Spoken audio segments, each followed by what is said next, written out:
Welcome back to RGM preparation YouTube channel. RGM preparation YouTube চ্যানেলে তোমাদের প্রত্যেককে জানাই আরও একবার স্বাগত। তো আমাদের আরজিএমের যে বিশেষ অনলাইন সেশনটা চলছে, যেখানে আমরা ওয়েস্ট বেঙ্গল পুলিশের বিভিন্ন পরীক্ষাগুলো নিয়ে আলোচনা করছি, যেখানে West Bengal police constable, West Bengal police lady constable, West Bengal police sub inspector, তার পাশাপাশি আবগারি দপ্তর এবং সর্বোপরি কলকাতা পুলিশ, এই প্রত্যেকটা পরীক্ষায় 2012 থেকে শুরু করে যে সমস্ত প্রশ্নপত্রগুলো রয়েছে, অর্থাৎ 2012 থেকে আসা সমস্ত প্রশ্নপত্রগুলোকে নিয়েই আমাদের কিন্তু এই বিশেষ সেশনটা, যেটা তোমাদের আপকামিং যে এক্সামগুলো রয়েছে পুলিশ পরীক্ষা, সেগুলোর জন্য খুব বেশি গুরুত্বপূর্ণ। তার কারণ হচ্ছে আমরা যখন এই প্রিভিয়াস ইয়ার্স কোয়েশ্চেন্সগুলোকে রেডি করছিলাম, তখন আমরা দেখেছি যে প্রচুর কোয়েশ্চেন্স কিন্তু রিপিট আছে, এবং আমরা 2012 থেকে শুরু করে গত বছর পর্যন্ত যতগুলো পরীক্ষা হয়েছে প্রত্যেকটার প্রশ্নপত্র এবং তার উত্তর সমস্ত নিয়ে আমরা পিডিএফ রেডি করেছি। তোমরা সেই পিডিএফটা আমাদের হোয়াটসঅ্যাপে যোগাযোগ করে নিতে পারো। আমাদের হোয়াটসঅ্যাপ নাম্বার 9564345236। তোমরা হোয়াটসঅ্যাপ করবে, হোয়াটসঅ্যাপে লিখবে ডাব্লিউবিপি পিডিএফ লিখবে। এই পিডিএফের ফিজ অনলি 99 রুপিস, যেখানে 2012 থেকে শুরু করে গত বছর পর্যন্ত সমস্ত কোয়েশ্চেন্স এবং অ্যান্সার্স, ডাব্লিউবিপির অর্গানাইজ করা পরীক্ষাগুলো সব কিছু কিন্তু রয়েছে। এবার আসো আজকের সেটের প্রথম প্রশ্নে। এই প্রশ্নগুলো আলোচনা করে আরেকটা জিনিস তোমরা স্মার্টলি দেখবে যে কী ধরনের প্রশ্ন আসছে, যাতে করে তোমাদের প্রস্তুতির যে লেভেলটা, সেই প্রস্তুতির লেভেলটা আরেকটু এক ধাপ এগিয়ে যায়। বলছে প্রথম ফিফা বিশ্বকাপ কত সালে অনুষ্ঠিত হয়েছিল?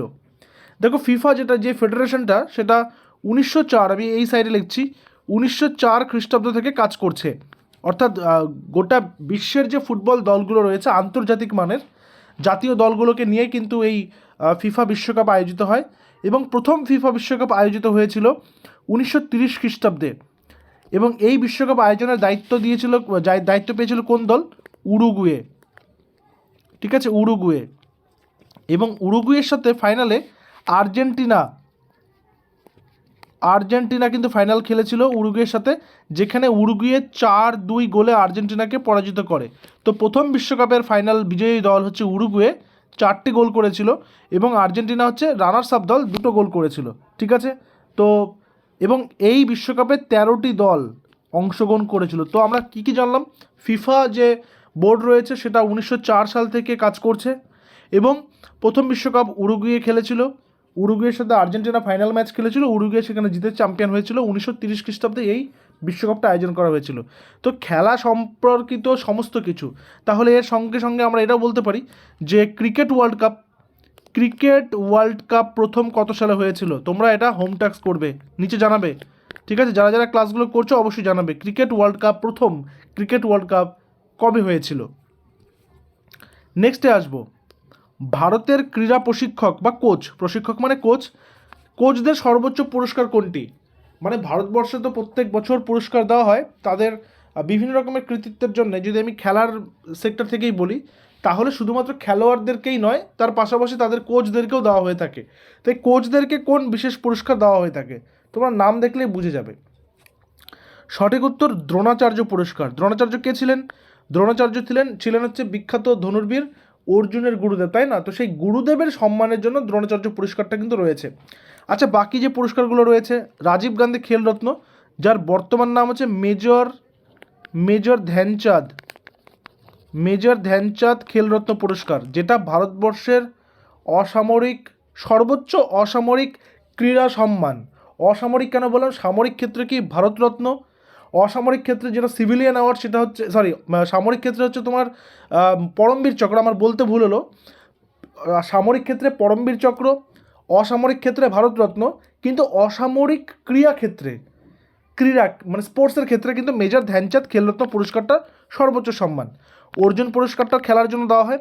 আচ্ছা, কালিদাস সম্মানটা কিন্তু মধ্যপ্রদেশের একটা বিশেষ শিল্প সংক্রান্ত সম্মান। ঠিক আছে, তো দেখতে হবে যে এই যে প্রশ্নগুলোর ধরনটা তোমাদেরকে বুঝতে বলছি। ঠিক আছে, কোন খেলার সাথে কোন শব্দটা যুক্ত, কোন ট্রফি কোন খেলার সঙ্গে যুক্ত, কোন খেলোয়াড় কোন খেলার সঙ্গে যুক্ত, স্পোর্টসের টপিকগুলো কিন্তু আজকে এখানে আলোচনা করছি, স্পোর্টসের কোয়েশ্চেন্সগুলো আলোচনা করছি। নেক্সট কোয়েশ্চেন, ক্রিকেট খেলায় নিচের কোন শব্দটি ব্যবহৃত হয়? 2018 সালের প্রশ্নটা। স্লি পয়েন্ট, স্ন্যাচ, পেনাল্টি কর্নার নাকি টি? যারা ক্রিকেট খেলা দেখো তারা প্রত্যেকে জানো। ঠিক আছে, যে স্লি পয়েন্ট হচ্ছে ক্রিকেটের শব্দ, স্লি পয়েন্ট হচ্ছে একটা ফিল্ড পজিশনের নাম। তাহলে স্ন্যাচ কোন খেলার সাথে যুক্ত আছে? স্ন্যাচ হচ্ছে ওয়েট লিফটিং। মানে ভারোত্তোলন, আমি লিখছি পাশে ভারোত্তোলন। পেনাল্টি কর্নার বুঝে গেছো, ফুটবল, তাই তো, আমি এফ লিখে রাখলাম। আচ্ছা, টি শব্দটা কোন খেলার সঙ্গে যুক্ত? টি হচ্ছে গলফ। ওকে, তো প্রত্যেকটা এই যে কোন খেলার সাথে কোন ওয়ার্ডগুলো যুক্ত রয়েছে, ঠিক আছে, যেরকম বাটারফ্লাই স্ট্রোক, ঠিক আছে, কভার ড্রাইভ, তারপর তোমার হচ্ছে আরও যে অনেক রকমের শব্দগুলো রয়েছে, এইগুলো কোন খেলার সাথে যুক্ত, এটার একটা চার্ট কিন্তু বানিয়ে রাখবে। আমরা প্রচুর কোয়েশ্চেন দেখেছি পিওয়াই কিউতে এই ধরনের কোয়েশ্চেন আসতে। নেক্সট আসবো 2018 সালের শীতকালীন অলিম্পিক। দেখো আমাদের যে ওই পিডিএফটা বললাম কিনা তোমাদের, যে ডাব্লিউপি পিডিএফটা 99-এ দেওয়া হচ্ছে, তার সাথে 2023 এবং 2024-এরও তোমরা কিন্তু সমস্ত কিছু পেয়ে যাবে পিডিএফ। কিসের? Current affairs. তোমরা জানো 2024-এ যে আমাদের অলিম্পিকটা কমপ্লিট হলো, সেখানে সমস্ত তথ্য কিন্তু পিডিএফে দেওয়া রয়েছে। তো অলিম্পিক থেকে প্রত্যেক বছর কিন্তু কোয়েশ্চেন আসছে, ঠিক আছে, পিছিয়ে মানে গত বছরের অলিম্পিক বা আসন্ন অলিম্পিক কোথায় হবে, কী হবে না হবে, সমস্ত ডিটেলসে তোমাদের কিন্তু জেনে রাখতে হবে। তো 2018 সালে শীতকালীন অলিম্পিক কোথায় অনুষ্ঠিত হয়েছিল? দেখো এটা তো অলরেডি আমাদের জানা কোয়েশ্চেন এটা, তাই না? তাহলে এটা হচ্ছে দক্ষিণ কোরিয়াতে। তো আমাদের বলতে হবে যে আগামী অলিম্পিকটা কোথায় হবে, শীতকালীন অলিম্পিক আর গ্রীষ্মকালীন অলিম্পিক, তাই না? সামার অলিম্পিক আর উইন্টার অলিম্পিক, এই দুটো বিষয় দেখতে হবে, ভালো করে দেখে রাখতে হবে এবং এই তথ্যগুলোকে সংগ্রহ করে রাখতে হবে। ভারতবর্ষের কোন রাজ্যে 2022 সালে 39তম জাতীয় ক্রীড়া প্রতিযোগিতা বা ন্যাশনাল গেমস অনুষ্ঠিত হবে? 2022 সালে, এটা তো দেখো এই কোশ্চেনের ধরনগুলো বলছি, যেহেতু এটা 2018 সালের প্রশ্ন, তাই 2022-এ কবে মানে ন্যাশনাল গেমসটা হবে সেটা সংক্রান্ত বলেছে। তো আমরা এশিয়ান গেমস সম্পর্কিত তথ্যগুলো সংগ্রহ করব। আগামী এশিয়ান গেমস কবে হবে, আগামী অলিম্পিক কবে হবে, আগামী ন্যাশনাল গেমস কবে হবে, সেগুলো আমরা কিন্তু জেনে রাখবো, এবং কোথায় হবে, কবে হবে, এবং কোনটা হোস্টিং কান্ট্রি রয়েছে সেই বিষয়টা কিন্তু ভালো করে দেখে রাখবো। তাহলে এটার সঠিক উত্তর হচ্ছে মেঘালয়। যেহেতু এগুলো হয়ে গেছে, এগুলোর আসবে না, কিন্তু এই ধরনের কোয়েশ্চেন আসবে, ঠিক আছে। আচ্ছা, দেওধর ট্রফি কোন খেলার সাথে যুক্ত? এটা ডাব্লিউবিপি লেডি কনস্টেবল পরীক্ষা 2018 সালের প্রশ্ন। তো Deodhar trophy football, basketball, hockey নাকি ক্রিকেট? সঠিক উত্তর ক্রিকেট। যেরকম আমরা আগের দিন জানলাম ফুটবলের নেহেরু কাপের সম্পর্কিত জানলাম, এছাড়াও রয়েছে দিলীপ ট্রফি, রঞ্জি ট্রফি, এই ধরনের প্রশ্নগুলো আসে, মানে কোন ট্রফি কোন খেলার সাথে যুক্ত রয়েছে। তো এই বিষয়গুলো, এই পার্টগুলো ভালো করে করে রাখতে হবে। আমাদের টেলিগ্রামে আমরা ধীরে ধীরে সেগুলো অ্যাভেলেবেল করছি এবং আগামীতেও করব। টেলিগ্রামে যারা এখনও যুক্ত হওনি, নিচে আমি লিঙ্ক দিয়ে রেখেছি, তো সেই লিঙ্ক থেকে তোমরা কিন্তু অবশ্যই যুক্ত হয়ে যাবে, ঠিক আছে।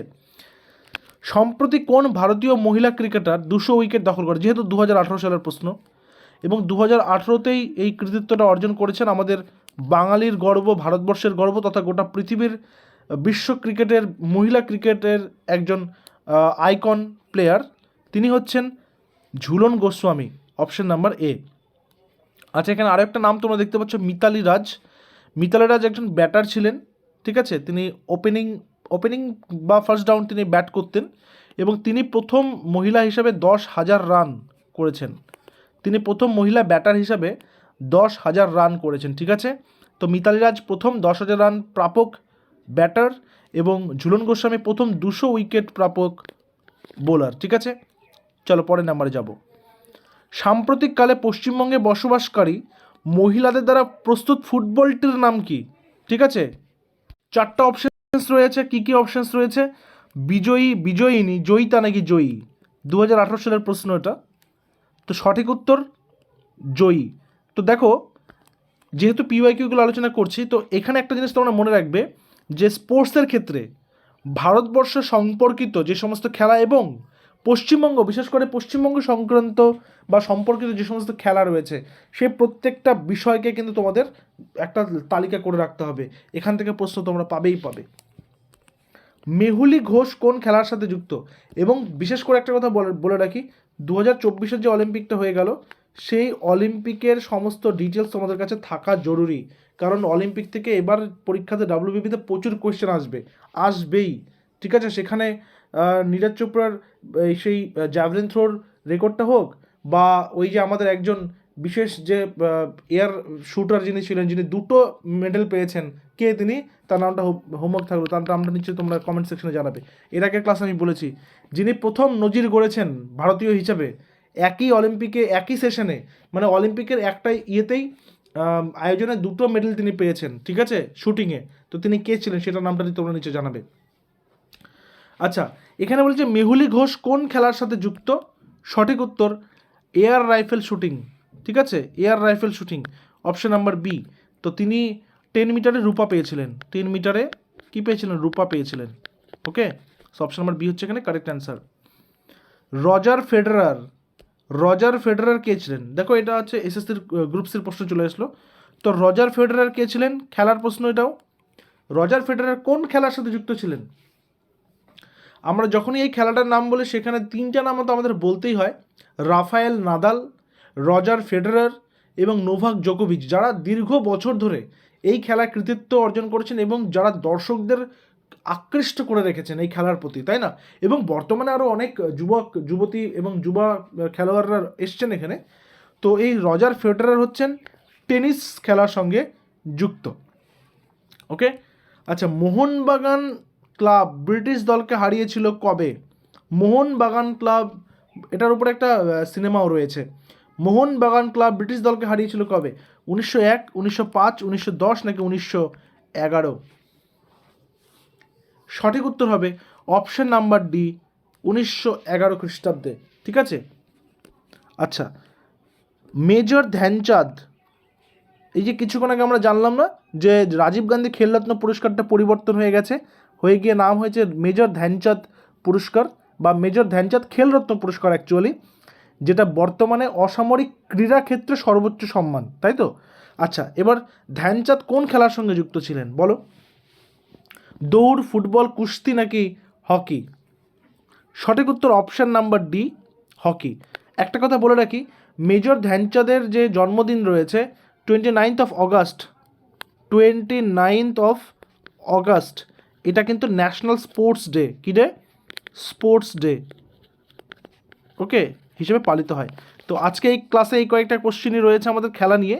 আমার নেক্সট ক্লাসে আবার কিছু অন্য প্রশ্ন আলোচনা করব, অন্য টপিক থেকে আলোচনা করব, এবং তোমাদেরকে বলতে হবে 2024-এর যে অলিম্পিক হলো সেই অলিম্পিকে সেই একজন খেলোয়াড় যিনি শুটিংয়ে 2টো মেডেল পেয়েছেন, একটা নয় 2টো মেডেল পেয়েছেন, ঠিক আছে, সেই খেলোয়াড়ের নাম তোমাদেরকে কিন্তু বলতে হবে, ঠিক আছে।